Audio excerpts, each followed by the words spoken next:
Hello there guys, welcome back to Younes Talks Football, welcome back to a brand new video. I hope all of you are doing well today. This is your match preview for Middlesbrough versus Chelsea in the FA Cup quarter-final. This is where it gets a little bit shaky now. It gets a little bit tense. It gets a little bit, squeaky bum time, on the edge of your seats, because we get past this, we find ourselves in the semi-final of the FA Cup. We can start looking forward in terms of Wembley and get into a trophy for once, because it seems like in the FA Cup, at least, I say for once, I don't mean all the trophies, we always win something, but I don't mean that in an egotistical way, I just mean as a factual way. But in the FA Cup, every time we reach the final lately, we just lose. So we got to make sure we try and turn that around. If we were to reach the final, we got to make sure we're picking up that silverware. It's been too long. Anyway, we're going to get into it. Before I do, I want to let you know this video is brought to you and sponsored by the people at OneFootball. The OneFootball app, link is in the description for all of your latest news to do with your club or any other club. You can select your favourites on the app to make sure you're getting the information that is relevant to what you want. All of your latest stats, your standings, your team stats, player stats, whatever you need, fixtures, results, it's all there. So make sure you download it now. Link in the description. Hit that link and enjoy. Let's get into this. Middlesbrough versus Chelsea. Now, today is deadline day for Chelsea in terms of takeover bids, right? Because at 9 p.m. tonight is the official time where no more bids can be submitted.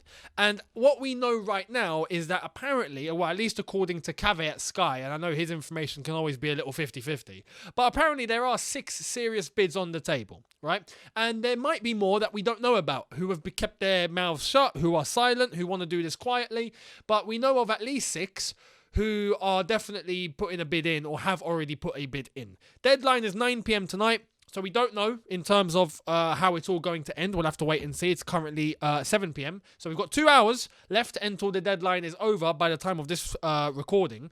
And after that, we'll see what happens. So in terms of the latest news, in terms of what's going on and all of that, the only latest I really have to tell you guys is that John Terry has joined the group that want to try and take over, but they only want to take over 10% of the stake. So 10% of a potential takeover will be owned by them, who are going to be fan-led, and John Terry is going to be leading that. So, that's nice, but at the same time, if you have like a group that owns 10% and another group that's in there, and you have another like consortium who's in there and it gets all muddled up, that's the worst nightmare. I don't want that. And as much as I agree with having fan-led representation, I don't want too many chefs in the kitchen. Too many cooks in the kitchen, for that matter, because if you have too many chefs in the kitchen, you might actually still be able to make a 5-star meal. But if you have too many cooks in the kitchen now who can't even get themselves to boil an egg, right, or make a fry-up, or, make an omelette, and you have way too many people, then it can get a bit sticky. Right, I don't want that. I don't want that situation. We've had a structure where it's been one owner and a hierarchy that has worked and functioned perfectly. It'd be nice if we had something similar, or at least if there was to be a consortium, maybe 2-3 voices tops, no more. So we'll wait and see what happens tonight, and then tomorrow we'll definitely have more news. The latest with all of this is that apparently, if there are too many options on the table, that the Rain Group and Chelsea Football Club, who obviously have a say, are going to narrow it down to the final 2 or 3 in order to launch a final offer and then go with whoever they want. So, we'll see what happens. The government need to approve whoever they put forward, so we'll see what happens there as well. And then, so tomorrow we might have more news. But for today, we're going to get into this preview, Middlesbrough versus Chelsea. You know what? Normally I'd be looking at this game and I'd be like, Middlesbrough, championship side. Yeah, we can go over to Middlesbrough, enjoy the day out. We're going to be up in Middlesbrough. It's been a while since we've played Middlesbrough. It's been a while since we've seen Middlesbrough in the Premier League. I remember watching Middlesbrough in the Premier League. Ravanelli, if you remember Ravanelli, Mr. Grey Hair. Mate, he was on, 42k a week at the time. That was something that was insane at that time in terms of paying that sort of money. Because Alan Shearer, back when he was at Blackburn, Newcastle and whatnot, at least Blackburn was on 12,000 a week. And back then, that seemed like big money. So Ravanelli came in, all of a sudden, 42k a week. Big deal. But hey, Steve Gibson, isn't it? We're going to come to him in a sec. But Middlesbrough, I'd normally be looking at this sort of fixture, and I'd be like, Middlesbrough, championship side, you know what? We'll go over there. We should win very comfortably, but show a bit of respect. You know, they're definitely a decent side. They've knocked out Man United. They've knocked out Tottenham. They're no mugs, without question. In terms of their players, their manager, on the pitch, I have absolute respect for them. But as a football club, Middlesbrough now being run by a certain Steve Gibson, mate, I want Chelsea to go over there and kill them 6-0. I want to be ruthless tomorrow. I want to be absolutely ruthless tomorrow. Why? I'll tell you why. Because Steve Gibson decided to start giving it a bit of verbal. And I don't like the way that he started to give it a little bit of verbal. Now, some of the points he made, you can hear, absolutely valid. But some of the choice of words that he come out with... You've got room to talk, sunshine. Anyway, we don't want to get too triggered by this because let's have it right. It's Middlesbrough. You know, and again, with all due respect to their team and their manager and their players, and I want to leave them separate from this. Middlesbrough Championship side. You know, in terms of their existence, they've only won one major trophy in their lives. I mean, so we shouldn't even be concerned, right? But Steve Gibson. And for those of you that are probably wondering, what's the one major trophy? They won a League Cup, right? 2003, I think. Was it 2003? Somewhere there. 2003. Middlesbrough did win a League Cup. That's about it. They've won Division 2. They've won a couple of cups that no one knows about or they don't exist anymore. But apart from that, yeah. League Cup. So, in terms of Steve Gibson, here's what he had to say a few days ago. When the whole thing about Chelsea trying to request the game to be played behind closed doors, and I explained exactly that Chelsea are not stupid, right? Chelsea knew that was going to get rejected. When you take that proposal at face value of, can we play this game behind closed doors, please? Of course it was dumb. Of course it was stupid. It was never going to get accepted. Everyone and their mother and anyone living in a cave would be able to tell you that, right? But why did Chelsea make that move? They're not dumb. They're not thick. They know what they're doing. It was blatantly and obviously, and for those that can read in between the lines, you'll be able to notice it in the same way that I did. It was blatantly a way to try and force the government to force their hand. Simple as that. To get the government moving, that what you're doing to us is unfair. In the same way that everyone's going to come out and say that this is unfair on Middlesbrough for making such a suggestion, and it is, absolutely. Double standards again. Take the blame off Chelsea supporters and alleviate the club of these ridiculous sanctions that are being put onto Chelsea FC, not Roman Abramovich. That's Chelsea's point, and that's why they asked for the game to be played behind closed doors, and of course it was rejected. And then Chelsea came out with another statement saying, FA, thank you very much for acknowledging. We are in communication. Now can you get your act together, please, and start pressurising the government? So we'll see what happens. But Steve Gibson, in the middle of that, come out and said all of this. Chelsea and sporting integrity don't belong in the same sentence. Middlesbrough chairman Steve Gibson tears into the rotten world champions, calls for counterpart Bruce Buck to be thrown out and vows to complain to the FA. And he goes on here. I mean, if you go look into the quotes itself and what he actually said, that's Steve Gibson right there. There's good old Roman. And in terms of what he actually said, the words sporting integrity and Chelsea don't belong in the same sentence. For 19 years, money has fueled the success of Chelsea Football Club. Okay. Our fans, our club, our players and our manager have done nothing wrong. If Chelsea were to succeed and the game be behind closed doors, does that mean all the Premier League games have to be played behind closed doors? And all the Champions League games? And for what reason? Because of their owner, all the rest of us have to suffer. This has to be kicked out, and Bruce Buck should be kicked out. And he goes on to mention, we haven't made our feelings known to the FA or Chelsea yet because Chelsea haven't contacted me. He also says labelling Chelsea's behaviour as abhorrent. And on top of that, he says it's got to be kicked out and it's abhorrent. This rotten football club, Chelsea, we pick up the newspapers and read about Abramovich and the way he conducted his life, and we see what's going on in Ukraine, and it's beyond comprehension. It really is. I mean, it's funny that he mentions Chelsea as rotten, and that for 19 years, money has just fueled Chelsea's success. Okay, yeah, absolutely. To say that money hasn't fueled Chelsea's success, you'd be lying if you said that wasn't the case. Of course it did, to a certain degree. But prior to that money coming in, what, you think we were just lingering about, doing nothing? We were still there winning European trophies. We were still there winning domestic trophies. Yes, we hadn't won a league title in how long, but we were still there winning the FA Cup whenever we could. We were still there winning the European Cup Winners' Cup whenever we could. Even the Super Cup we managed to throw in. extended beyond our success from the 70s, and so forth. And Steve Gibson wants to come out and talk about not being moral and being immoral. Right? It's funny that because Steve Gibson, who now wants to complain to the FA about Chelsea, well, you look back at what he's done. He's tried to sue Derby County and get them liquidated. He's tried to put some sort of pressure on Aston Villa, Nottingham Forest, Sheffield Wednesday, all of those clubs. And what happened? Those calls got kicked out. Those calls, those claims that he wanted to make about those clubs, except for Derby, were all kicked out. At one point, he asked the EFL in order to get external accountants to verify the accounts of every single club in the EFL, and everyone voted against it, going, "You're insane, mate. Relax." Now he wants to sue Derby County because, hey, Derby County apparently stopped Middlesbrough from getting to a playoff spot, even though Derby County were fighting up for relegation, and Wickham got relegated. And yes, Wickham put in a legal challenge because Derby, Mel Morris, the owner at the time, sold off the stadium to someone that's connected with him, which kind of breached an FFP rule.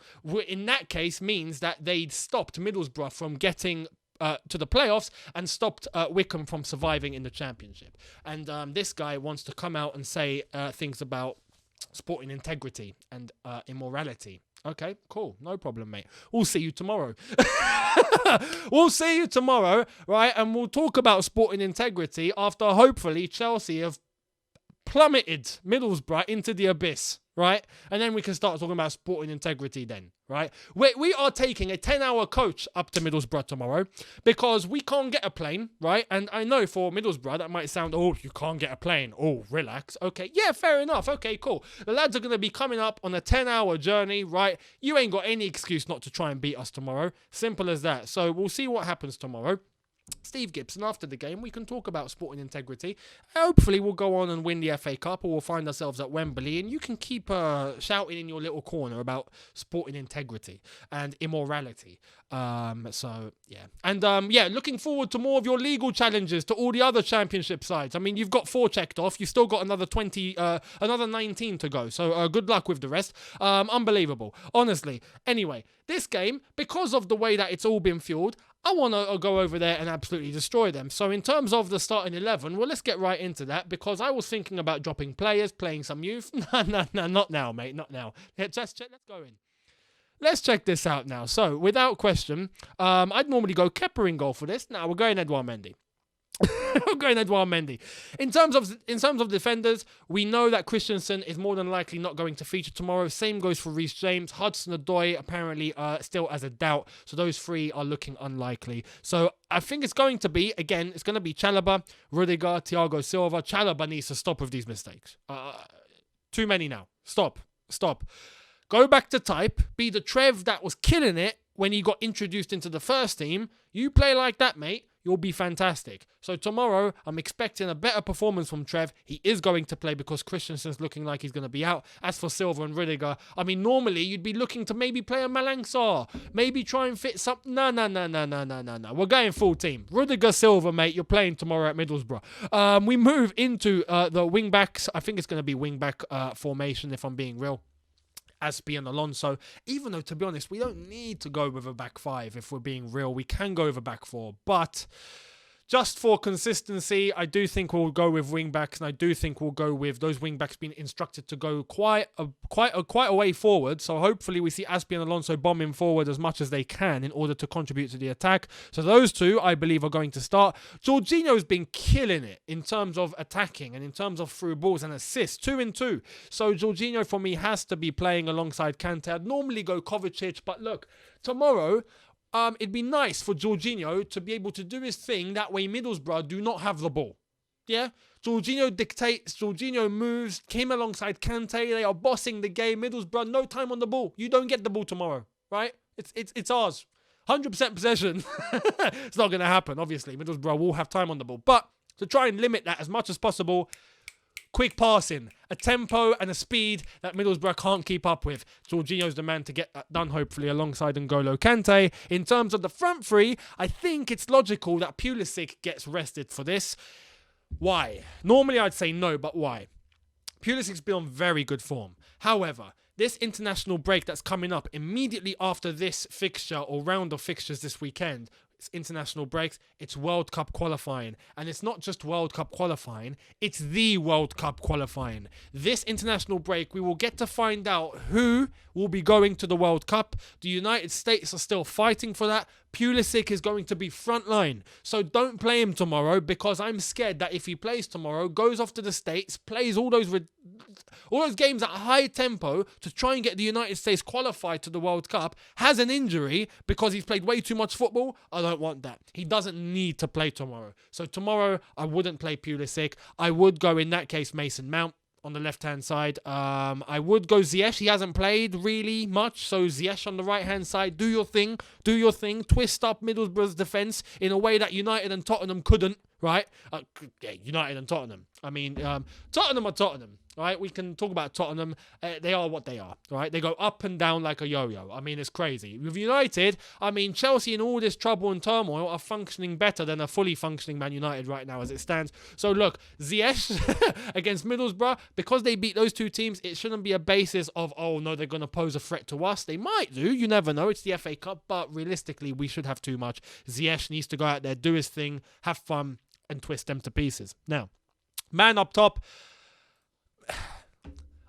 For a fixture like this, no lie, I would actually go, you know what? Maybe we play Lukaku. Maybe we even give Timo a chance. Who knows? No. After Steve Gibson, mate, Havertz, I want a hat-trick from you tomorrow. I want a hat-trick. I want you to go over there and wreck them to bits. Simple as that. And I say that with respect for their team, manager, players, again, because in terms of what they've done as a group, you can't not rate it. It's great. Middlesbrough, knocking out United, knocking out Spurs. I mean, you don't expect it. And in the manner that they've done it, even in the Championship, performing quite well. So in terms of the team on the pitch, absolute respect for them. And I know they're going to put up a game tomorrow, and hopefully it'll be a good one. But, Steve Gibson, man, I want him to cry tomorrow. Yeah, I want him to cry. I want him to go, oh no, why? I want him to do that, yeah? Because after, hopefully, we've put 5 past them or something. Honestly, I want the celebrations to be put, I want all the players celebrating to point at Steve Gibson, who's going to be sitting there somewhere, yeah, honestly, and then we can see how rotten we can truly be. If you want us to be rotten, we'll be rotten, Mr. Financial and sporting integrity. Anyway, so Kai Havertz up top, keep doing your thing. Obviously, a few of these lads are going to be going off to international break. Some of those countries have already qualified, some of them haven't, so we'll see what happens. But yeah, that would be my starting 11. In terms of a score prediction, look, normally, honestly, yeah, if none of this madness happened with Steve Gibson, I swear to you guys, I'd be coming on here and I'd be going, no, you know what? Middlesbrough, putting out United, Spurs in the way that they did, fair play. It's not going to be easy, and it won't be easy. But right now, we have this unity, and the way that we're fighting and the way that we're playing our football, it's great to see. I'd normally come on and be like, you know what? 2-0. 3-1, something a little closer than I think most of us think. After all of this, mate, I want a 4-0 minimum. Minimum. Lads, I want you to go out there and end this game in 10 minutes. Yeah? 10 minutes. I want a first goal in 10 minutes. A second goal within 20. That would be lush. And then hopefully the rest will follow afterwards. But I want us to go all guns blazing from the get-go just for Steve Gibson. Nice tribute to Steve Gibson. Maybe we can send him a little postcard afterwards with a tenner inside, you know, because of, hey, apparently we're fueled with loads of money, even though we can't get a plane up to the game now. We're taking a 10-hour bus. But anyway, look, with all due respect to Middlesbrough and their team, honestly, it's going to be a tougher game than I think most expect. Honestly, deep down my gut, despite all the jokes, I honestly think my real prediction, I'm going to go with 2 or 3-0 Chelsea. I want 2-0, maybe 3-0 if it's an easier day at the office. We'll see what happens. But yeah, hopefully, as long as we win, we go through to the next round, semi-final. Let's start thinking about winning this. Maybe third time lucky. We'll see what happens tomorrow. But tomorrow I will be here for the watch-along, so make sure you guys are here for that. As well as that, after that, I will give you my post-match review. So yeah, make sure all of you are here for that. Hit the subscribe button if you are new. Hit the notification bell to be notified once I've uploaded. Smash the like button if you've enjoyed this. And I'll see all of you tomorrow on the watch-along. Have a good one, people. In a bit. Take care and peace.